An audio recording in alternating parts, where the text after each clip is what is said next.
me dixestes que fixera tamén, non me nada, fixen unha presentación moito menos, non? Imos ver, nós somos un grupo moi pequeno, xa lo dicía, non?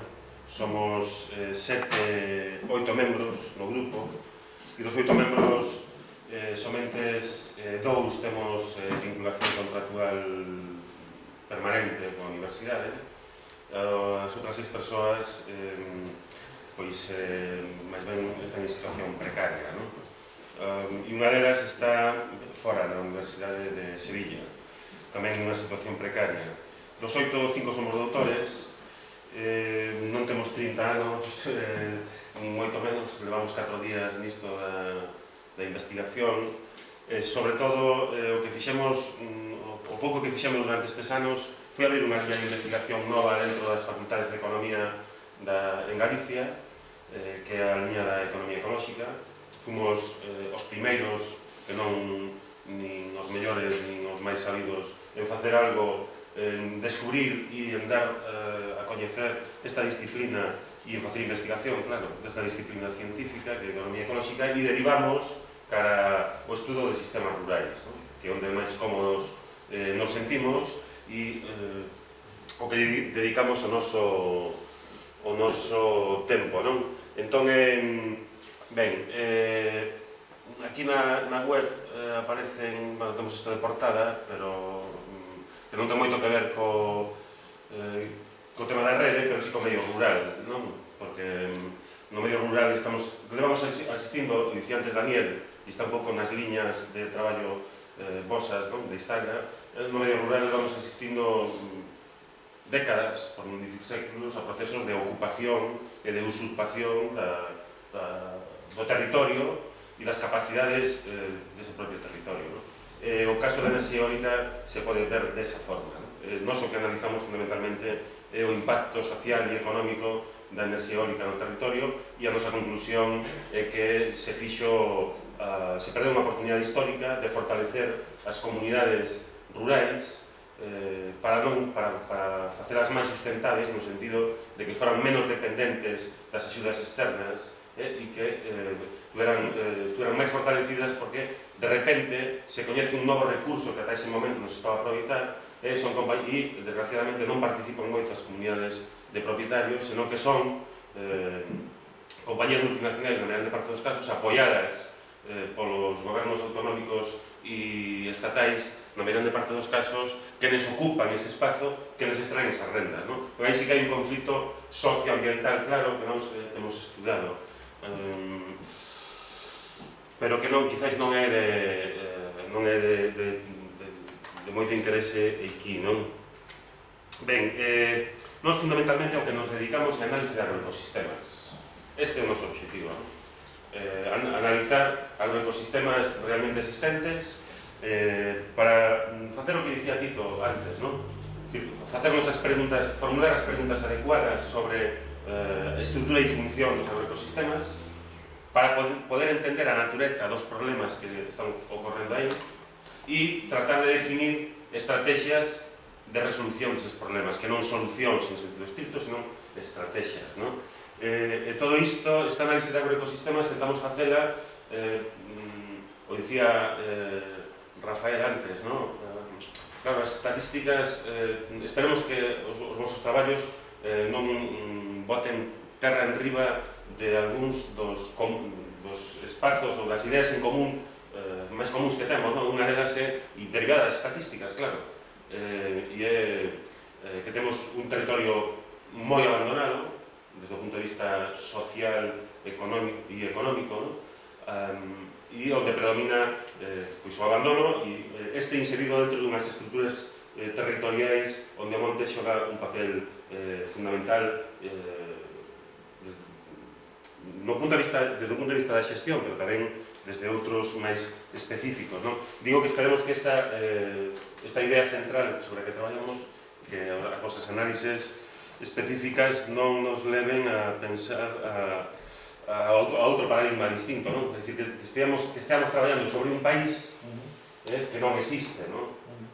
Vale, é a nosa principal liña de análise, non? Análise de agroecosistemas. e agroecosistemas caracterizados ou contextualizados nun espazo temporal, nun espazo social e nun espazo histórico, pois que non vou a explicitar aquí, que é de todos coñecido. E utilizamos para isto, como vos dicía outro día en Santiago, utilizamos basicamente dúas ferramentas moi simples. Unha é a investigación participativa. Nos non manexamos ferramentas tan específicas e tan potentes como as que acaba de enumerar Rafael, pero creemos que o diálogo é unha fonte de información moi importante. O diálogo persoa a persoa, pero os diálogos comunitarios tamén. Creemos que a partir de aquí se poden crear discursos, son procesos cognitivos que nos permiten formular adecuadamente as preguntas e tentar diseñar estrategias de resolución deses problemas. Evidentemente non desbotamos a utilización de ferramentas analíticas máis obxectivas ou máis específicas, non as desbotamos, simplemente descoñecémolas ou non temos esas capacidades. Temos feito algunha incursión, sobre todo tamén no tema dos sistemas de información xeográfica, non echamos de forma moi puntual algunhas ferramentas, pero pouco máis. Fundamentalmente investigación participativa e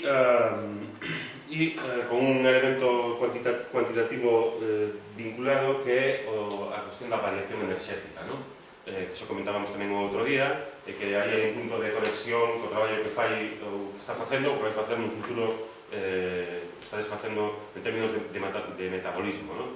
A persoa que está en Sevilla, do noso grupo, David Pérez Neira, ten unha tese, me parece que bastante boa, sobre a análise enerxética da agricultura orgánica non no sentido que utilizades vos, sino orgánica, certificada, andaluza, e utilizando ferramentas específicas de análise enerxética que son relativamente simples, pero que son potentes a hora de avaliar o funcionamento destes agroecosistemas.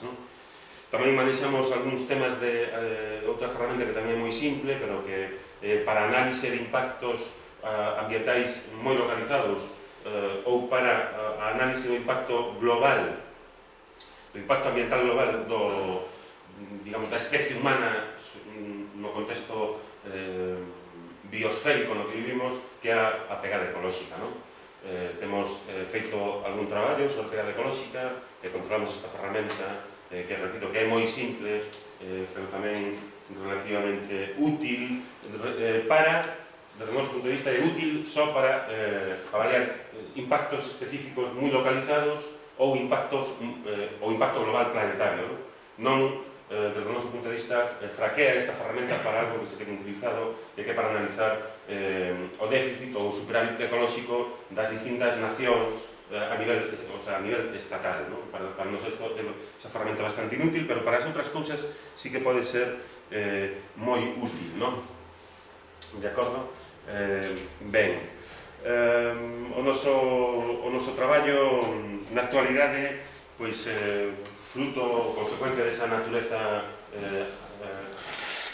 atomista, somos un grupo moi pequeno, somos casi como un átomo ao lado dos vosos grupos, non chegamos unha molécula prácticamente. Pois temos lidas dentro do noso grupo dúas teses de doutoramento e hai outras dúas teses que están en proceso de elaboración.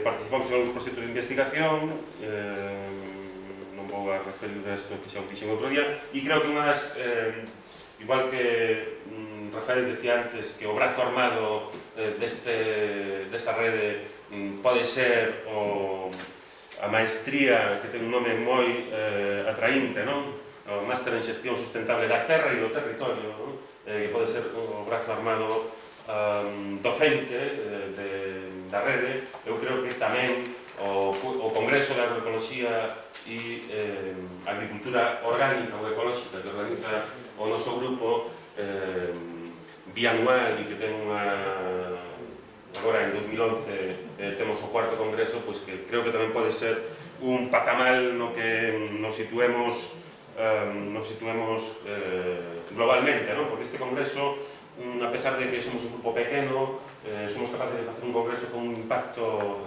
internacional na lusofonía, por lo menos bastante importante. Non tanto en Portugal, mas sí no Brasil, non? Non sabemos por qué, pero somos un alto falante, cara a unha parte do Brasil, porque o Brasil é un continente, evidentemente, ao noso lado, pero que ten aí unha certa dimensión internacional e que pomos a vosa disposición. Facemos un congreso con moi pouco diñeiro, congreso con unha repercusión mediática que é impresionante. Mediática, digo, non nos más media, a Voz de Galicia non nos nomea e na primeira non saímos, pero en outros ambientes sí que saímos. E tiña unha idea agora en relación ao que se me foi para conectar aí o que estaba dicindo antes. Bueno, o noso chat, para concluir, nos fundamentalmente traballamos en políticas agrarias e desenvolvemento rural, por área temática, por utilizar a expresión que utilizaba Rafael, unha área temática, de políticas agrarias e desenvolvemento rural, donde encaixa o tema da análise institucional, porque evidentemente é o que facemos habitualmente. Eu creo que coñezo os traballos de Tito, son traballos de un historiador, pero de un historiador que está facendo realmente o que el fai de análise institucional, porque somos axentes, somos compromisos, é análise subxectiva e obxectiva, é dicir, esta combinación, esta perspectiva máis positivista, de que só debemos ocuparnos de lo objetivo e deixar o subxectivo non é obxecto, o científico non debe cultivar eses campos. Eu creo que esta rede, a vosa práctica científica, a nosa tamén, modestamente, pero esta rede creo que pode ser unha prova palpable de que o obxectivo e o subxectivo se combinan e son elementos fundamentais para podermos entender o entorno, o contexto no que nos estamos a desenvolver. Non podemos imaginar, eu non podo imaginar outra cousa, non podo imaginar o meu papel como profesor de universidade a marxe dos procesos sociais, políticos e institucionais nos que estamos inseridos. Creo que é unha falsedade absoluta afirmar que a ciencia é obxectiva, que quen non milita nesa obxectividade non está facendo ciencia. Creo que esta conceptualización da ciencia, afortunadamente, en ámbitos moi reducidos, porque estou seguro que na Escola Politécnica a grande parte dos científicos da Escola Politécnica son positivistas, e na historia non sei, pero en economía son, decir, la ciencia es objetiva e non me metas aquí el pensamiento mágico. Vale, creo que o análisis institucional creo que é un elemento que nuclea moito o que pode tecer unha rede clara entre os distintos grupos. E evidentemente, está implícito no que dixen antes, traballamos en temas de impacto socioeconómico da enerxía eólica e das enerxías renováveis no mundo rural. E aquí quero facer unha precisión, un comentario en relación ao que estábamos falando antes ao dar o café. Porque dicía Rafael, cantos centos de explotacións agrarias desapareceron nos últimos anos. Nós estamos agora tratando de elaborar o noso propio discurso sobre o agrario e o rural. Porque normalmente, por lo menos en economía, os economistas tenden a ocuparse do mundo agrario, das explotacións agrarias, da produción agraria, e para eles o rural non existe. Eu creo que debemos ser capaces de introducir nós estamos nese proceso creativo para tratar de chegarmos a nosa propia argumentación sobre a necesidade de irmos máis alá do agrario e contemplar ou o territorio, como dice Rafael, ou os agroecosistemas ou o mundo rural como unha entidade de análise da que non nos falan as estatísticas, por suposto, e onde nos falan as estatísticas e, en xeral, un espazo suficientemente importante, sendo tan importante, normalmente está a marxe dos discursos máis políticos e máis, digamos, procedentes do establishment e da rede mí gustame, e aquí creo que podo utilizar da rede neocaciquil na que estamos inseridos na actualidade, non?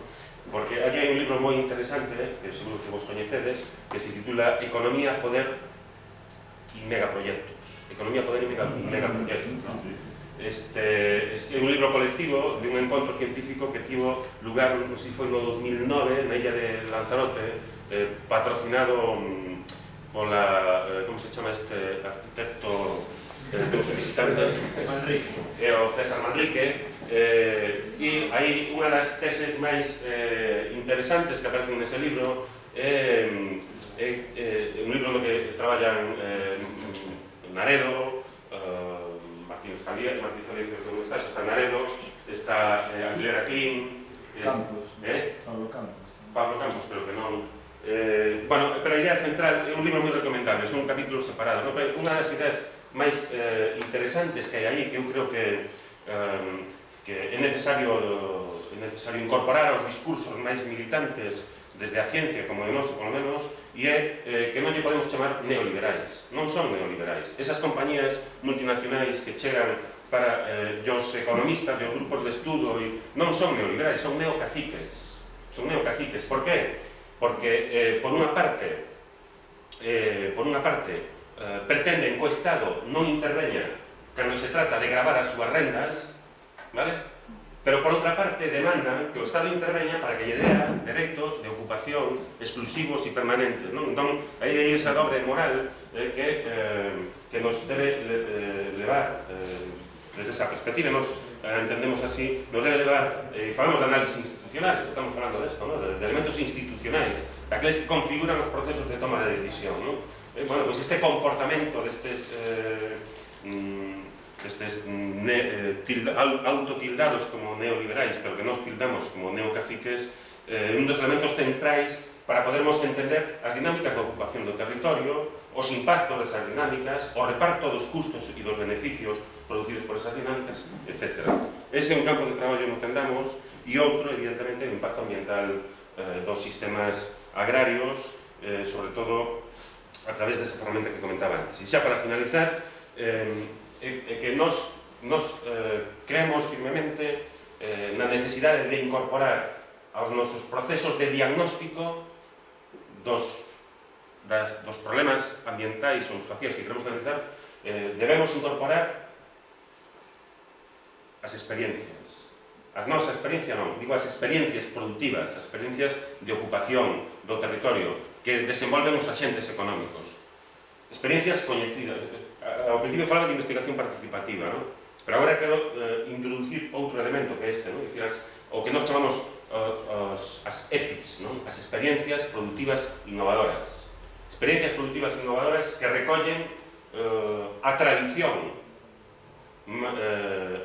económica, social e incluso cultural dos nosos territorios e que digamos que apeneiran, pero utilizan como base para construir procesos de ocupación do territorio, procesos de xeneración de rendas, procesos de eu vou dicir agora, pero despois por la tarde, se teño oportunidade, como vou dicir, procesos de supervivencia, vale? Que construyen estrategias de supervivencia a partir dos recursos, a partir dos coñecementos, a partir das prácticas coñecidas no mundo social e rural no que vivimos, non? Bueno, basicamente este é o que contei outro día, pero neste outro contexto, non? Bueno.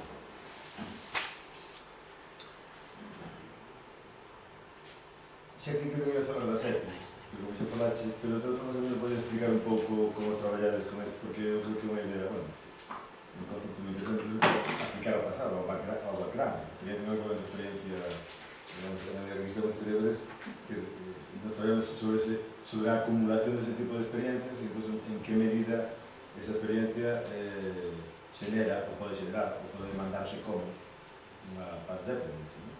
Se hoxe, datos que comentábamos,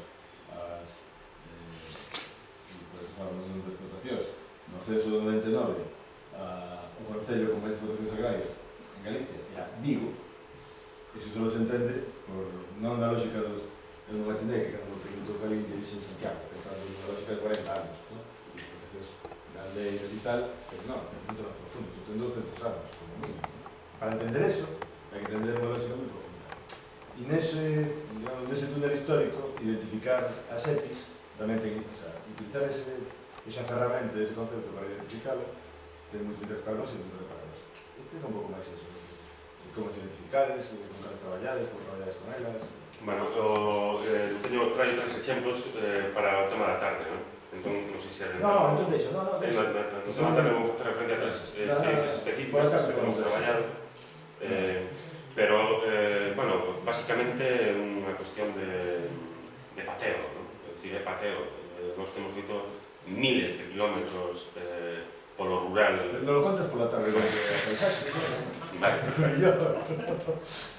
Pero mira, hai unha da que non vou a falar e que eu descubrí hai moito tempo por unha cuestión de docencia e que non sei se é sorprendente ou non, pero antes o dicía Daniel, me parece que foi Daniel.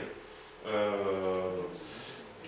dicir, a base do sistema agrario, como vos vou dicir a vos, a base do sistema agrario tradicional hai moitos anos que sabemos, e iso non lo dixo un xeógrafo, que era para traer a transparencia, pero ao final me atrevín esta portada do Goyer, non lo dixo, é o monte, e o monte, e a base do sistema agrario é o monte, por qué? Pois simplemente vou dicir por qué, de aí procedía a fertilización, coa que recuperar a capacidade productiva das terras que producían o pan co que a xente se alimentaba, o toxo, entre outros. Entón, o toxo, evidentemente, hoxe as normas sanitarias, a normativa sanitaria, non permite que as vacas ou o gano en xeral durma, que a corte este estrumada como estaba antes. Entón, que pasa? Desapareceu o uso, o toxo antes era un recurso e agora converteuse en un problema.